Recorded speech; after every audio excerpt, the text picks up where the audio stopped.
So welcome back everyone, Mike and Hunter here on this rainy Saturday morning. Plus it's pretty cool. It's only 47 degrees right now. We are headed down to pick up another load of river rock. I have the dump trailer on behind me. If you saw the last video, you know we're working on a little project over at neighbor Cliff's place. Putting some landscape edging in and some river rock like underneath the fence that goes around their swimming pool. It looks nice, plus it'll kind of eliminate the need to do any string trimming in that area, so that should be pretty good. But if you saw that video, you know we were having some struggles with the plastic nails that came with that edging. He has a lot of shale over there, and they were just breaking off. You're breaking 3 or 4 for every one that would work. So last night, Cliff ran out right before dark, picked up a box of big spikes, about the same size, same diameter, but they're galvanized. And I tell you, it works way, way better. You can just pound them right into the ground. So it worked really well. I'm just going to get this load of rock. I don't know if we're even going to be able to use it today, depending on the weather, but at least I'll have it. That way, maybe tomorrow afternoon or even Monday, you know, I won't get home from work in time to get it then. So I'll at least have it and we'll be good to go. We will probably, though, later today, at least get the rest of the edging in and get that all ready for sure. But the place that I'm going to, I want to mention this place. It's called Lawn Works. And I'll show you a little video of this place here in a minute as we pull in. Kind of a neat story though. This is a local family, a guy that started this business. If I remember correctly, when I was in high school, so that was a long time ago. I mean a long time ago, so 35, 36 years ago. This guy was a year or two older than me, maybe 3 years, I don't know, it doesn't matter. But I remember he cut grass for a living, you know, and he had this old Chevy pickup truck. It was painted this hideous green color, looked like you painted it with a paintbrush. And but you know what, he was young, he bought this old truck, he painted it, started cutting grass. Well, then the next year you'd see another truck like that around with another mower, maybe another guy. And over time just kind of kept building this company and hiring more people and expanding. And several years ago he bought a farm out here. He has a whole landscape supply place, beautiful place. And it's just amazing what, you know, a lot of hard work and time can do. A lot of people want, you know, everything right now, or I want it to be all set up right now. It takes time. And this little business here is a great example of that. But yeah, I'll never forget that. I remember seeing those pickups running around. First year, you'd only see 1. Next year, 2, maybe 3. Just kept growing, kept putting in the work. And just keep making the right moves, and eventually it paid off. But a lot of blood, sweat, and tears goes into building a business, that's for sure. And I love success stories, I do. I like everybody to do well, I really do. Now some people aren't like that. Some people, it bothers them if somebody does well, and that's actually kind of sad. It really is. I want everybody to do well, you know, I really do. I like when people put in the work and they succeed. Even like I said it 100 times before, Chris from Wolfe Ridge, that's why I really enjoy, well, I enjoy the log splitter for sure, but the partnership and the friendship that we have formed, and we're able to help each other out. Just good stuff, all really good stuff. But anyway, we're almost there. I'll give you a look-see around this place when we get there, kind of show you. It's a beautiful place. And remember, this all started from one ugly green pickup truck 35, 36 years ago, something like that. See you in a bit. And they're closed. That didn't work out. They're supposed to be open until noon, but I know on days where it rains like this, they don't even open. But next time I'm down here, I'll kind of show you around. All the supply yards way up there. They got this beautiful barn here, and I think they're turning this into actually a wedding venue, and then the farmhouse over here. But really, really nice place. Well, that didn't go as planned. I should have actually called first before I went down, because yesterday when I was down there, I asked if they were open today. They said, yeah, we're open, but if it's like an all-day rain, they may close early. I'm not even sure they opened up because it rained all morning. It is just starting to quit right now. But I did get on the phone and I found another place not too far from here. I'll try them out and at least be able to get that stone, have it in the trailer, and maybe dump it over at Cliff's later. It's tough when you work during the week. You know, a lot of things aren't open that you need in the evenings and on the weekends. So that's why I want to get this rock lined up and get it over there. And also, it's Saturday, and up here at the next red light, if I turn right to go where I need to go, this guy's not going to be real happy because he knows over this way is Burger King. So I think we'll do a little sidetrack right now, get the chicken sandwich from Burger King, then go get the river rock. we'll go that route, I guess.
Well, we went to Burger King and we got our load of river gravel. And while we were there, we met a subscriber to our channel. His name's Larry. So hi, Larry. And I have to say, this load of rock I have right now, it's not pulling as nice as the one that I had yesterday. It's about the same amount of weight. And the reason is, the operator at this place, he just kind of slammed it in the trailer, wasn't really paying attention to what he was doing. Didn't hurt anything, but got a lot of the load too far up front. He just wasn't really paying attention or didn't care. And the place I got it from yesterday, the operator was a lady, and I have to say, she did a lot better job. She kind of paid attention to what she was doing, and got the load right over top of the axle with just enough tongue weight on the truck and all that. Worked that really well. It's handling it fine. It's not, squatting real bad or anything, but I can definitely tell a difference pulling this load from the one yesterday. But anyway, we are headed back to the house. I'll drop Hunter off, and then we'll go over to neighbor Cliff's, see what we can do. I doubt we're going to spread much rock until it dries up a little bit, but we need to get more of that landscape edging down and get ready for the rock. Putting the rock in is actually the easy part. I've got the RK24 over there, and that's no problem at all.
Kelly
late they're open or if they're open. I think they're open tomorrow, but I'm just going to get their hours because we're not going to have enough. All right, we're kind of switching gears. Got back from Cliff's there a little bit ago.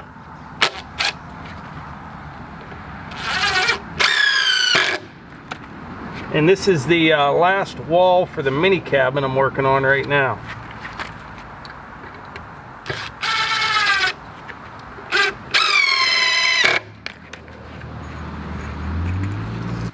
It's kind of neat, like we were working on that edging, right?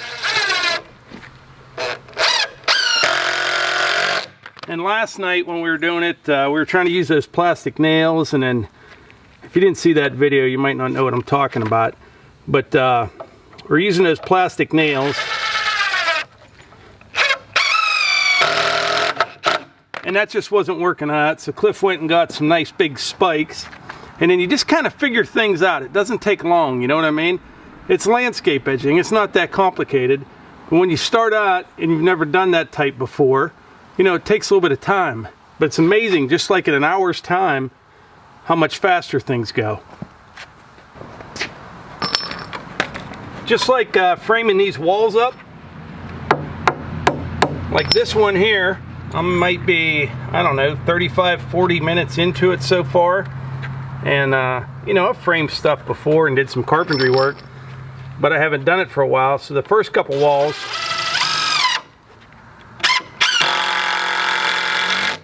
they took a lot longer. But as you, you know, just do it a couple times, don't overthink things, it goes a lot faster. It really turned out to be a nice day. If you remember at the beginning of this video, well, we had rain. I think it started about 4 a.m., something like that. And then kind of drizzle all morning long till about 11 o'clock maybe. And then the sun came out. But it is a beautiful fall day. It's really, really nice. It's going to get dark soon.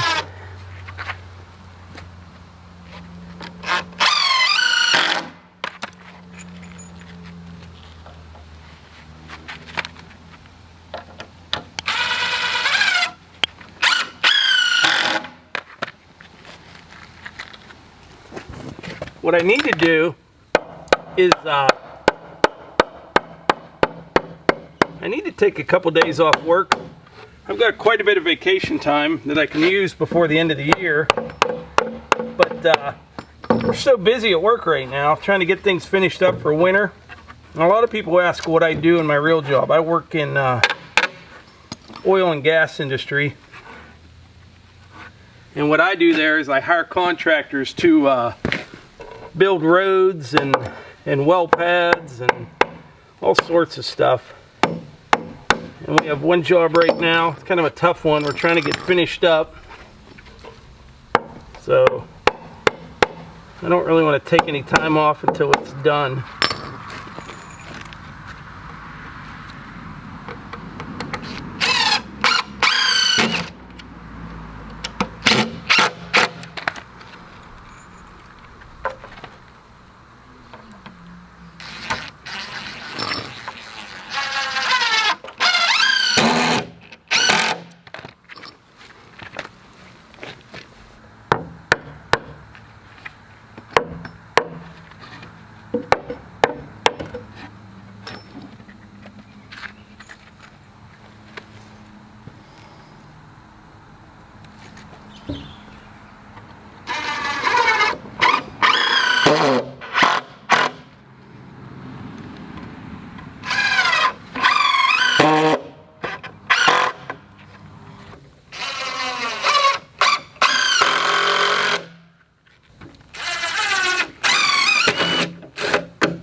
So we were, when I was over at Cliff's place there, we ran out of that river rock.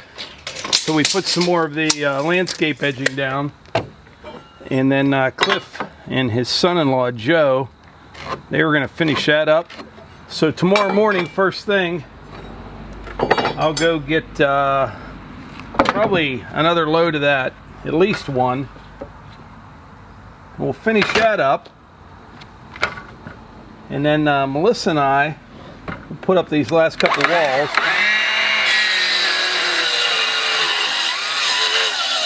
Battery's dying. Oh, it's one drawback to battery powered equipment, isn't it?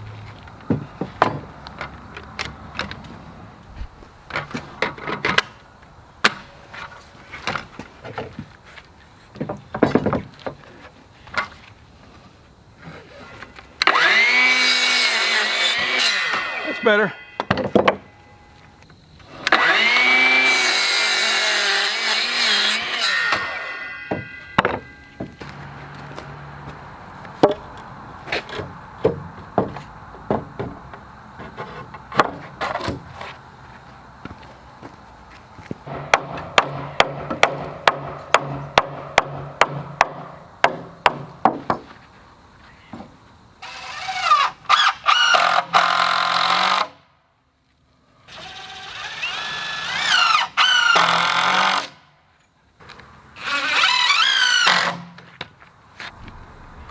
Well, there you have it.